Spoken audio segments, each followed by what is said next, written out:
रामराम शेतकरी मित्रांनो, पाहुयात पिंपळगाव, बसवंत तसेच सोलापूर येथील आजचे म्हणजे दिनांक 8 मार्च 2025चे कांदा बाजार भाव. चला तर मित्रांनो जाणून घेऊयात आज या मार्केटमध्ये कांदा भावाची आवकेची परिस्थिती नेमकी कशी आहे. तर सुरुवात करूयात पिंपळगाव बसवंत येथून. पिंपळगाव बसवंत येथे उन्हाळी कांद्याचे 85 वाहन तर लाल कांद्याच्या 370 वाहनांमधून कांद्याची आवक आज दाखल झाली होती.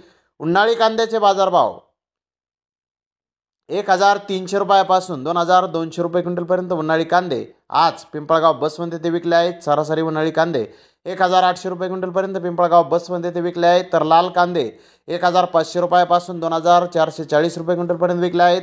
लाल कांद्याचे सरासरी बाजारभाव 1900 रुपये क्विंटलपर्यंत आज निघाले आहेत. तर गोल्टी 500 रुपयापासून 1500 रुपये क्विंटलपर्यंत विकलेला आहे. लाल कांद्याची गोल्टी सरासरी 1150 रुपये क्विंटलपर्यंत आज पिंपळगाव बसवंत येथे विकले आहे. पिंपळगाव बसवंत येथे कांद्याचे बाजारभाव आज कमी झालेले आहेत. तर सोलापूर येथे 300 गाड्यांची आवक ही आज आली होती. 500 रुपयापासून 2200 रुपये क्विंटलपर्यंत आज सोलापूर येथे कांदे विकले आहेत. सोलापूर येथेही कांद्याचे बाजारभाव आज कमी झालेले आहेत. तर धन्यवाद मित्रांनो, आपण माझा व्हिडिओ शेवटपर्यंत पाहिल्याबद्दल. व्हिडिओ आवडल्यास लाईक करा, शेअर करा.